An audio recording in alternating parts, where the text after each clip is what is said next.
Bonjour, c'est Judith des Magies de la Lune pour la chronique cosmique de cette semaine du 18 septembre. Et je l'ai fait en plus un lundi et je le poste un lundi.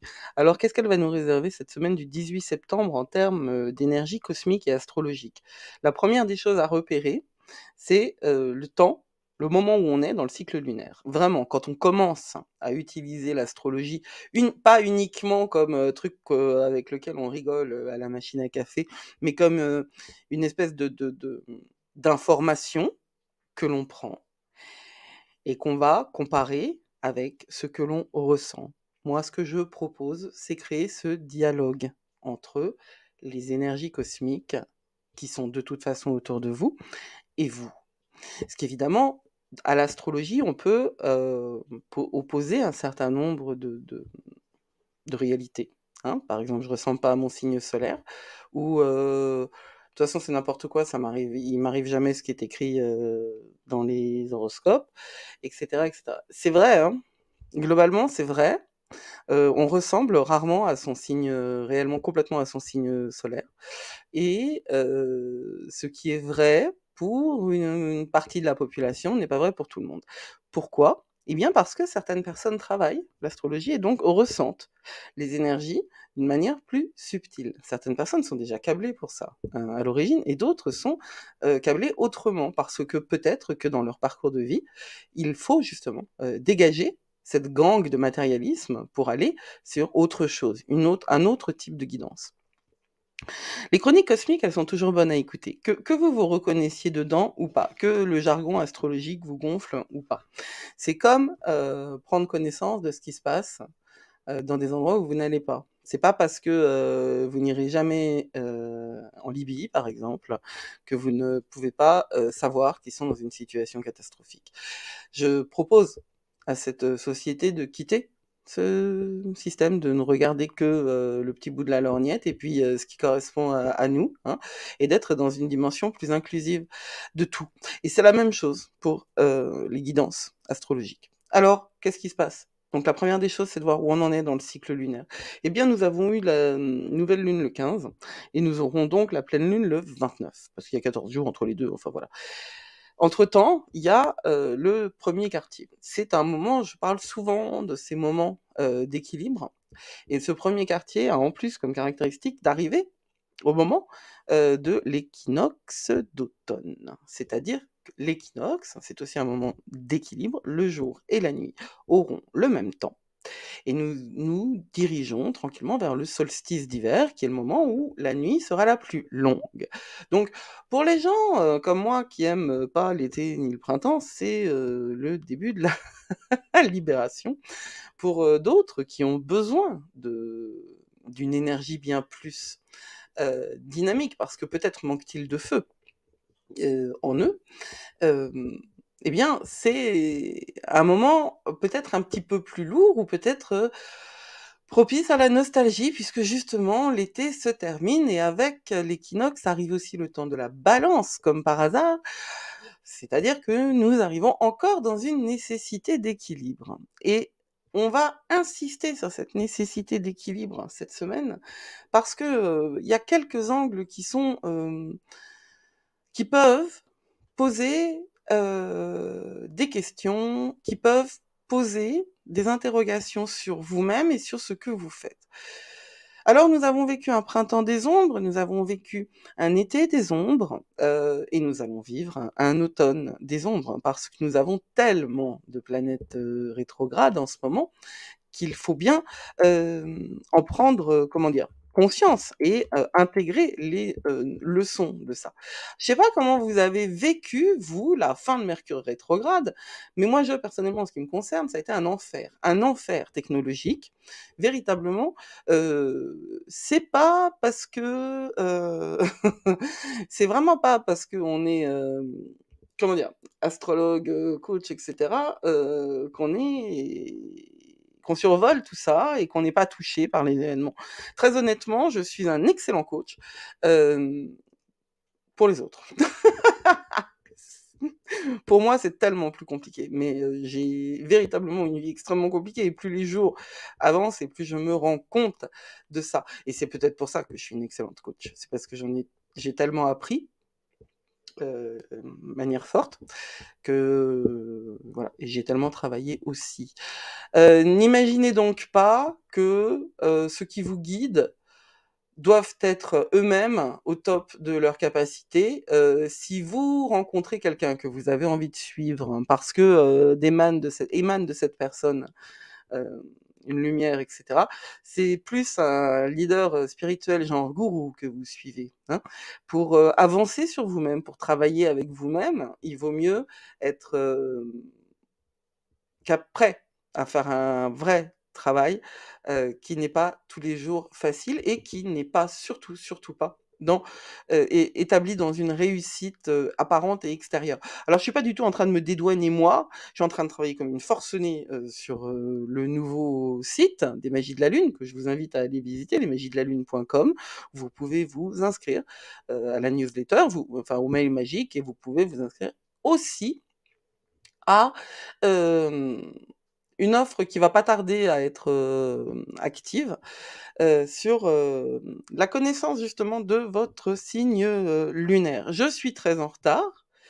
Je suis très en retard parce que je rencontre personnellement des freins très importants à la réussite.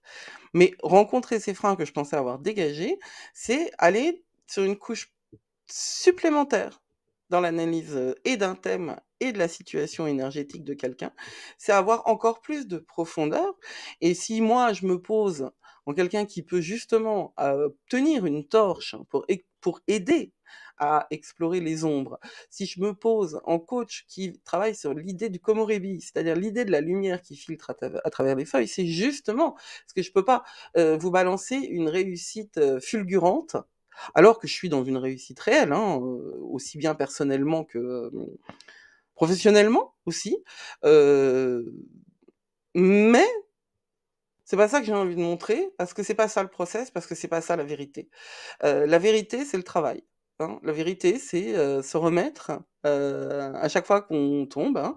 C'est donc tomber 1000 fois et se relever 1001, ou tomber N fois et se relever N1, N plus 1, surtout pour les générations comme les nôtres, comme la mienne en tout cas, qui est une génération X, et qui sont parents de ce qu'on appelle la génération Z.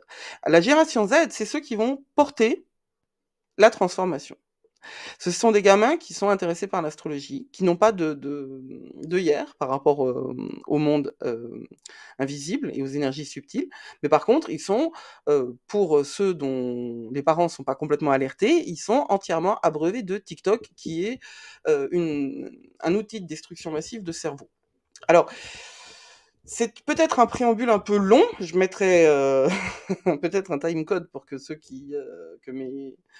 euh, comment ça s'appelle, déviations, de, ouais, que mes déviations n'intéressent pas, mais c'est tout de même quelque chose à prendre en compte parce que vous n'écoutez pas l'astrologie pour rien et vous n'écoutez pas les magies de la lune pour rien. C'est bien à l'intérieur d'un process et d'un processus général qui va vous permettre de changer de paradigme. La société change et on n'a pas fini d'en subir les conséquences. Pluton rétrograde toujours, il est maintenant à 28 degrés du Capricorne.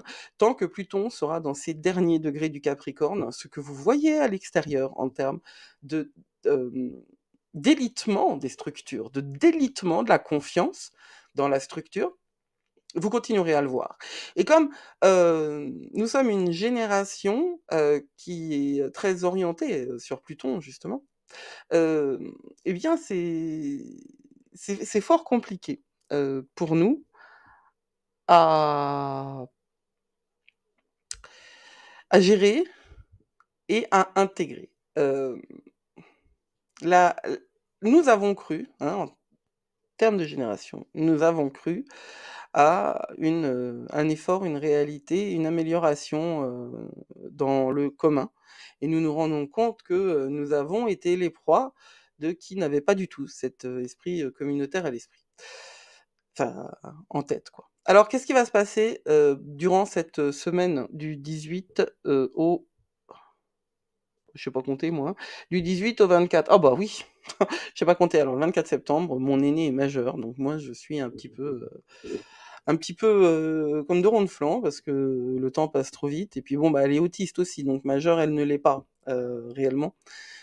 Mais c'est quand même un grand bouleversement. Nous avons quelque chose d'assez intéressant cette semaine. Il va falloir utiliser cette énergie générale pour avancer. Euh, et avancer avec précaution. Voilà. Aujourd'hui, lundi 18, la Lune est passée en Scorpion. Donc nous sommes dans une atmosphère générale plus introspective. La Lune en Scorpion, c'est quelque chose qui va vous apporter une forme de profondeur, de désir aussi, d'aller vers tout ce qui est caché, hein. Le Scorpion, c'est l'énergie aussi bien du détective que du grand mage. Donc, il y a quelque chose, et puis que du grand mage sexuel, parce que le Scorpion, c'est aussi l'énergie du sexe et de l'argent, du tabou en général.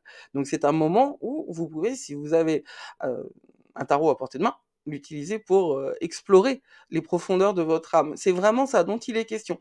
N'oubliez pas que nous avons Jupiter rétrograde, Saturne rétrograde, Uranus rétrograde, Neptune rétrograde, Pluton rétrograde, les nœuds nord et enfin, sont encore rétrogrades, et Chiron est rétrograde. Mercure a cessé d'être rétrograde, évidemment, Vénus a cessé d'être rétrograde aussi. Mais les énormes planètes qui sont comme le cœur antique tout autour de notre énergie individuelle, ces énormes planètes-là sont en rétrogradation. La rétrogradation, ce n'est pas quand les planètes reculent, parce que ça n'existe pas. C'est quand, du point de vue de la Terre, pour des questions de vitesse de circulation, enfin pas de circulation, pour des questions, en fait c'est comme quand on est dans deux trains et que le train d'à côté, que nous avançons pardon, à des vitesses différentes, on peut avoir l'impression que le train d'à côté recule. Or, ce n'est pas le cas, il ne recule pas pour de vrai, il avance juste moins vite que nous. Les temps de rétrogradation en termes d'astrologie sont des temps de révision, de reprise, et puis surtout, on nous représente des situations qu'il faut traiter. Il faut les traiter parce que si elles arrivent dans votre vie, c'est parce que vous avez à les rencontrer. Il n'y a pas de hasard. Alors, il y a du hasard en termes statistiques, mais vous avez la possibilité de transformer ce hasard en leçon de la même manière que vous avez alors là, je dirais même pas la possibilité, la responsabilité, n'est-ce pas? De comprendre que si vous ne pouvez pas diriger les événements, vous pouvez toujours diriger la manière dont vous les intégrez et dont vous les vivez. Et il ne s'agit pas de culpabilité, que je ne suis pas en train de parler de culpabilité. Donc nous avons, dès ce lundi, un carré entre... non, pardon. Un carré entre Vénus et Jupiter. Un carré entre l'énergie de l'amour et l'énergie de l'expansion, qui est donc rétrograde. Ce carré-là peut poser des problèmes, parce qu'on a vraiment des carrés intenses, hein, là. C'est une énergie, une tension dynamique. Et ça peut réellement amplifier les émotions et causer des conflits internes. Alors, ce carré pendant cette semaine, il va vous pousser à revoir la relation, pardon, que vous avez avec l'argent et que vous avez avec votre expansion, votre grandeur. Qu'est-ce qui vous freine? Qu'est-ce qui vous empêche d'avancer? Qu'est-ce qui peut être là pour signaler que vous n'êtes pas exactement aligné, vous n'êtes pas exactement en cohérence avec votre higher self, comme ils disent, c'est-à-dire la meilleure version de vous-même. Je suis pas certaine d'apprécier cette expression. Mais en tout cas, ce que vous pouvez vivre le mieux, ce que vous pouvez offrir de mieux au monde, hein, parce que il s'agit bien ça. Aujourd'hui, on a aussi un trigone entre la Lune et Saturne, hein, la Lune en Scorpion et Saturne. Ça, c'est un trigone dont je parle, parce que c'est un trigone entre deux planètes qui vont être posées dans des signes d'eau. Saturne est rétrograde, la Lune est Scorpion. Vous pouvez rencontrer à l'intérieur de vous des limites. Vous pouvez les explorer. Justement, je parlais de tarot, pendule, je ne sais quel système de divination, mais c'est vraiment un moment où vous pouvez aller au fond de vous-même, au fond de vos ombres. C'est très important cette histoire-là. Donc ça, c'est pour ce lundi. Ensuite, mardi, on a le Soleil en Vierge qui est en opposition à Neptune en Poisson. Et le Soleil en Vierge en opposition à Neptune en Poisson va durer... parce il est actif demain, il va durer un certain temps. Ouais, il va durer il ne dure pas toute la semaine.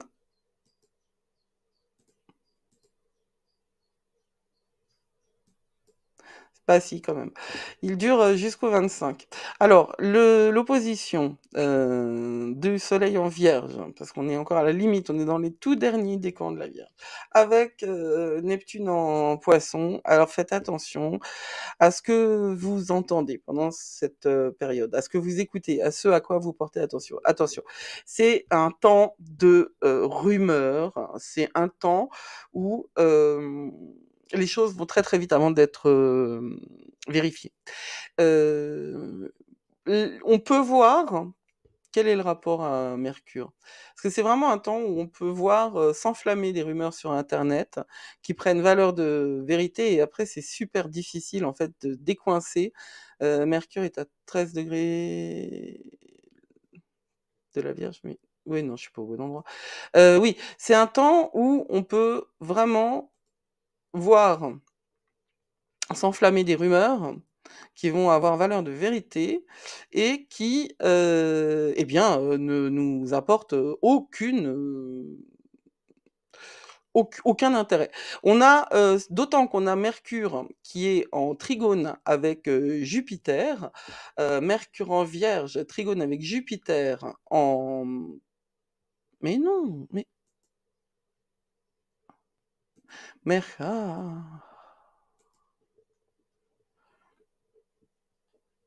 Nous avons donc Mercure qui est sextile à la Lune.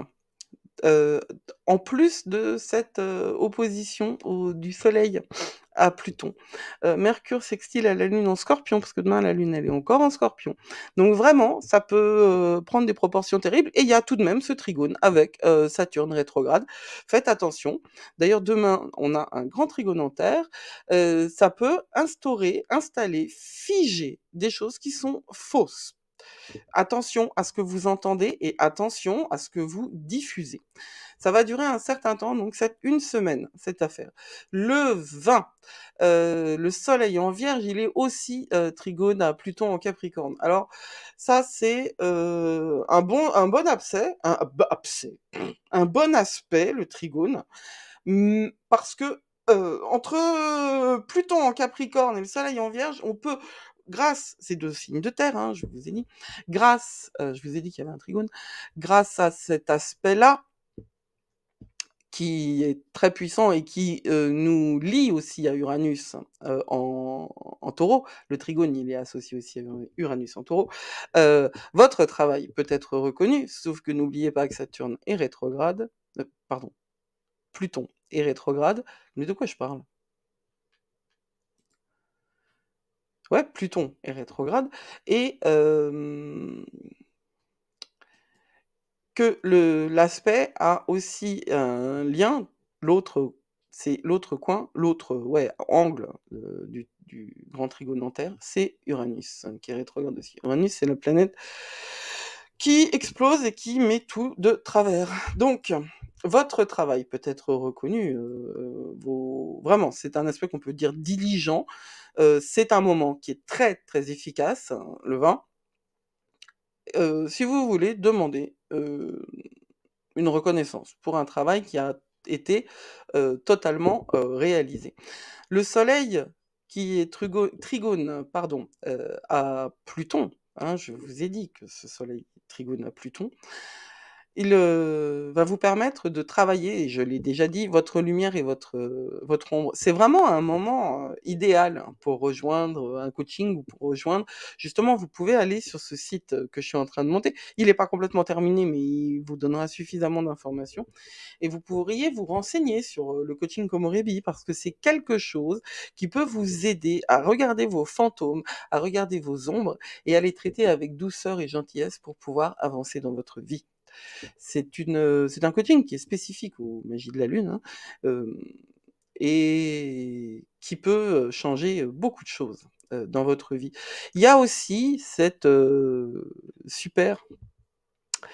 Moi, j'aime bien les équinoxes, qui est associé à le premier quartier en Sagittaire. Voilà ce que je cherchais. Le premier quartier en Sagittaire.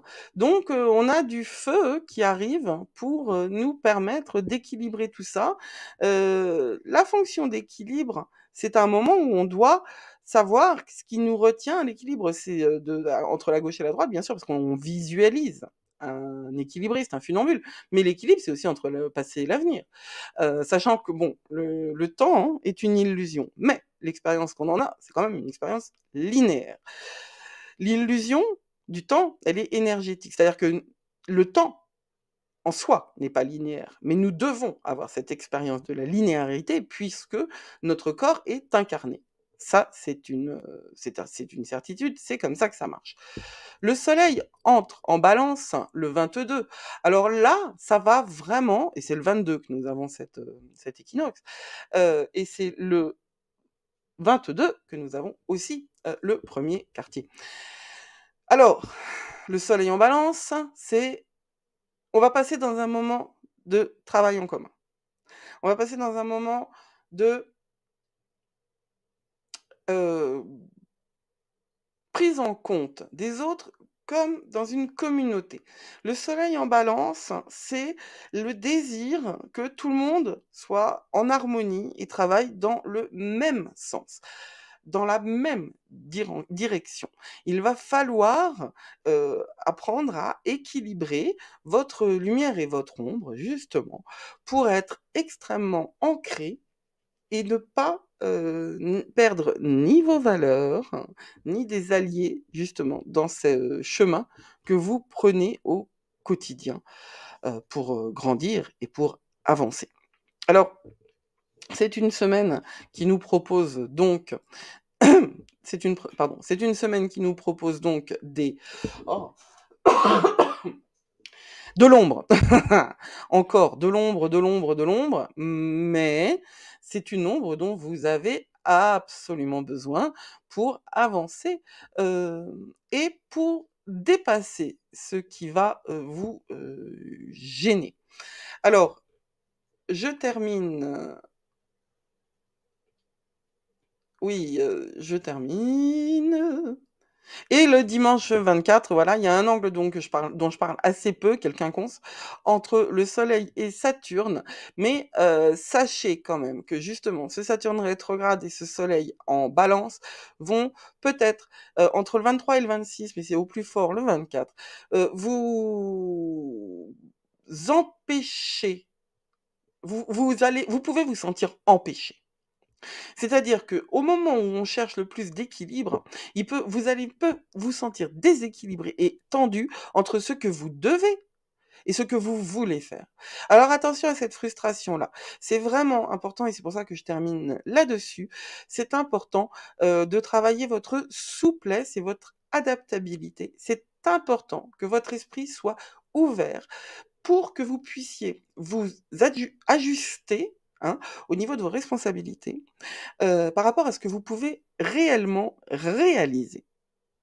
Et pour ça, eh bien, entre le 23 et le 26, il est important de se focaliser sur les valeurs de Saturne, même si on est en rétrograde, les valeurs de Saturne qui sont le travail, la patience, la contrainte personnelle, c'est-à-dire qu'on ne se laisse pas aller à tout ce dont on a envie, et la discipline, parce que chaque jour, il faut faire ses exercices de yoga, ou chaque jour, il faut s'obliger à méditer d'une manière ou d'une autre, faire silence dans nos têtes, un silence dans nos yeux, pour vivre au mieux. Si vous continuez à vivre justement dans une vision tunnel, ben, vous n'obtiendrez pas ce dont vous avez besoin et ce que vous méritez. Et pour quitter la vision tunnel, il faut se détendre et travailler dur. Mais travailler dur au bon endroit, pas n'importe où. Donc si vous avez besoin d'une guidance dans ce domaine-là, réellement, allez voir lesmagiesdelalune.com, renseignez-vous sur le coaching Komorebi. Vous pouvez aussi faire un appel lumière avec moi. Pendant 1 heure, on discute et on voit de quoi vous avez question, de quoi vous avez besoin. Je suis en train de mettre en place aussi des offres de communauté, de membership, et, et oui, j'ai pris un peu de retard. Mais Patreon est en train de voilà, je suis en train de transitionner de Patreon à ce nouveau site. Et je suis très très très très très excitée de ce que je pourrais vous proposer, mais voilà, c'est un temps de rétrograde et il faut le prendre avec, techniquement parlant aussi. C'était Judith des Magies de la Lune, n'hésitez pas à m'écrire, n'hésitez pas à réagir, n'hésitez pas à liker ou partager ces chroniques cosmiques si vous pensez que ça peut rendre service à quelqu'un. Prenez soin de vous, le monde a besoin de vous et vous êtes plus fort que vous ne croyez, ça c'est certain. Blessed be.